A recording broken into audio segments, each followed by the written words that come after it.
حضرت حبیب ابن مظاہر رضی اللہ تعالیٰ عنہ جب 5 محرم کو قافلے یزیدی آ رہے تھے نا، یزیدی قافلے آ رہے تھے، تو سیدہ زینب سلام اللہ علیہ تعالیٰ نے ایک مرتبہ آگے بڑھ کے امام حسین سے فرمایا، عرض کی بھائی وہ یزیدی فوج لشکر در لشکر آ رہی ہے، وہ خطوط لکھ رہے ہیں اور بلا رہے ہیں، آپ بھی کسی کو خط لکھیں۔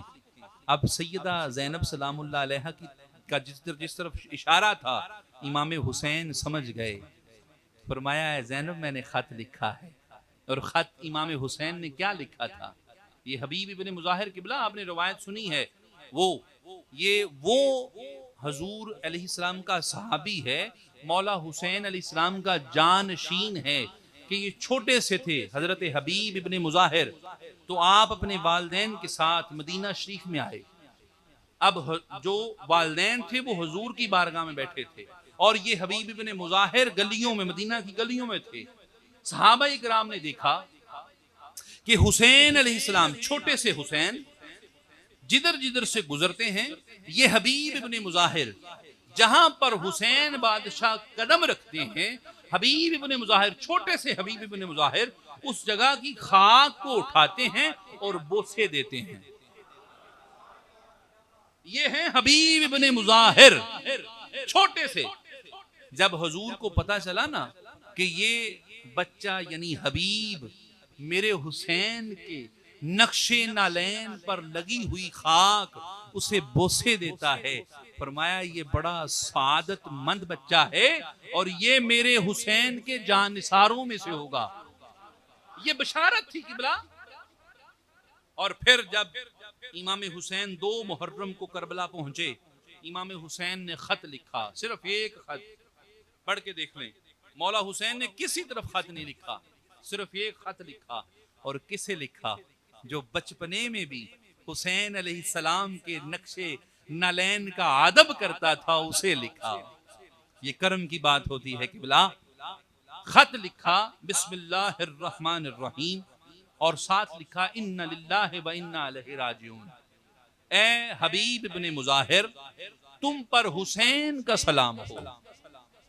قبلہ کیا مقام کہ ساری کائنات لکھتی پھرتی ہے سلام یا حسین، سلام یا حسین، سلام یا حسین، سب لکھتے ہیں اور حسین لکھتا ہے سلام ہو تم پر اے حبیب ابن مظاہر۔ کیا مقام ہوگا حسین کا۔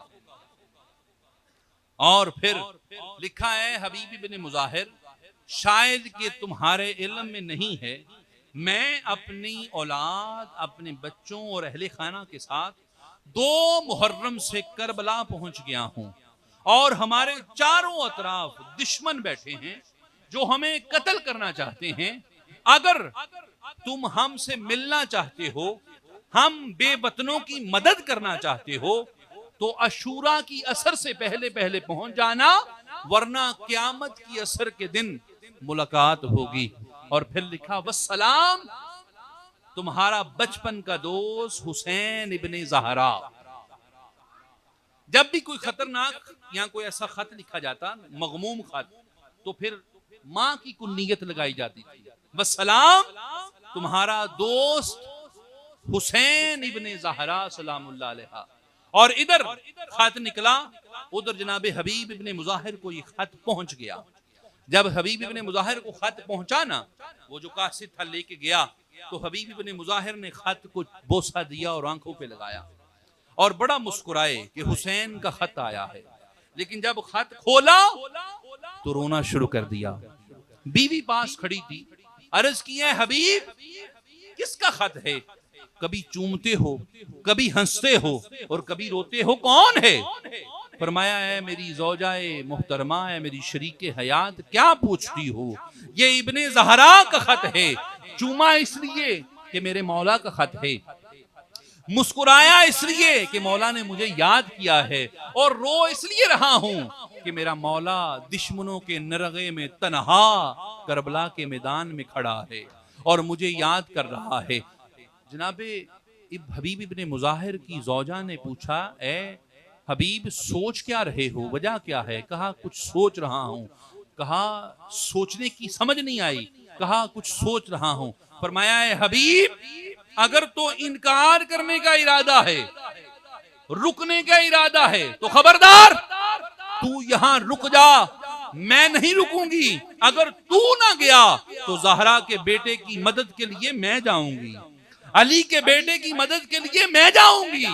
فرمایا حبیب ابن مظاہر نے کہ اے میری شریک حیات, یہی سننا چاہتا تھا, یہی دیکھنا چاہتا تھا کہ کیا جو شوق محبت, جو عشق حسین میرے دل میں بھی ہے, دل میں ہے, وہ کیا تیرے دل میں بھی ہے. بس یہی دیکھنا چاہتا تھا. قبلہ روایت میں آتا ہے حبیب ابن مظاہر اپنے گھوڑے کے ساتھ نکلے اور کربلا پہنچے, اور ادھر 9 کی رات ہے, 10 کا دن چڑھنا ہے. رات عبادتوں کے بعد امام حسین کربلا کے میدان میں آئے اور تینوں پہ چڑھ کے کبھی دائیں دیکھتے ہیں, کبھی بائیں دیکھتے ہیں, کبھی دائیں دیکھتے ہیں, کبھی بائیں دیکھتے ہیں. پوچھنے والے نے عرض کی مولا حجتیں تمام ہو گئیں, یزیدی لشکر تیار ہے, اب کس کا انتظار ہے؟ مولا اب تو کوئی نہیں آنے والا. فرمایا جس کے انتظار میں ہوں وہ ضرور آنے والا ہے, وہ ضرور آئے گا. دوستان محترم, رات کا تیسرا پہر شروع ہوا اور کسی نے خبر دی مولا کوئی اجنبی گھوڑا سوار ہے, آ رہا ہے. فرمایا اجنبی نہیں ہے, وہ میرے بچپن کا دوست حبیب ابن مظاہر ہے, اسے آنے دو. اور جب جناب حبیب ابن مظاہر امام حسین کی بارگاہ میں پہنچے, میرے مولا نے حبیب ابن مظاہر کو کھڑے ہو کے گلے سے لگایا اور فرمایا آج اب حسین کی فوج مکمل ہو گئی ہے, اب کسی کا انتظار نہیں, میرا یار آ گیا ہے, میرا حبیب آ گیا ہے. جناب حبیب نے آتے ہی عرض کی مولا آپ ان ظالموں کے نرغے میں کیسے پھنس گئے, یہ کیسے ہو گیا؟ فرمایا اے حبیب یہ ہماری تقدیر ہے, یہ امتحان ہے, یہ تقدیر حسین ہے. اور روایات میں آتا ہے کہ جب حبیب ابن مظاہر امام حسین سے اجازت لے کے کربلا کے میدان میں گئے نا, بوڑھے تھے, حضرت امام حسین سے تھوڑا سا بڑے تھے, بوڑھے تھے, بوڑھا ہونے کے باوجود یزیدیوں کی صفوں میں ہلچل مچ گئی. 153 تاریخ لکھتی ہے 153 یزیدیوں کو واصل جہنم کیا. اور پھر جب امام حسین کا یہ دوست اور حبیب زمین پر گرا نا, روایت میں آتا ہے کہ حضرت مسلم ابن اسوجہ یہ حضرت حبیب ابن مظاہر کے دوست تھے, پاس آئے, آخری سانس چل رہی تھی حضرت حبیب ابن مظاہر کی. حضرت مسلم نے پوچھا ہے حبیب کوئی آخری خواہش ہو, کوئی ایسی تمنا ہو, شاید میں بچ جاؤں یا ہم میں سے کوئی بچ جائے تو تیرے گھر کوئی خواہش, کوئی نصیحت, کوئی وصیت پہنچانی ہو. تو جناب حبیب ابن مظاہر نے کہا ہے مسلم صرف ایک خواہش ہے, ایک ہی تمنا ہے, ایک ہی وصیت ہے, ایک ہی نصیحت ہے, اور کوئی تمنا نہیں. خواہش صرف یہی ہے, عرض صرف یہی ہے, میں جا رہا ہوں, تو زندہ ہے, میرے مولا کے بال پر بھی آنچ نہ آنے دینا. میرے حسین کا یہ حبیب اس دنیا سے رخصت ہوا, اور کس شان سے ہوا. اور پھر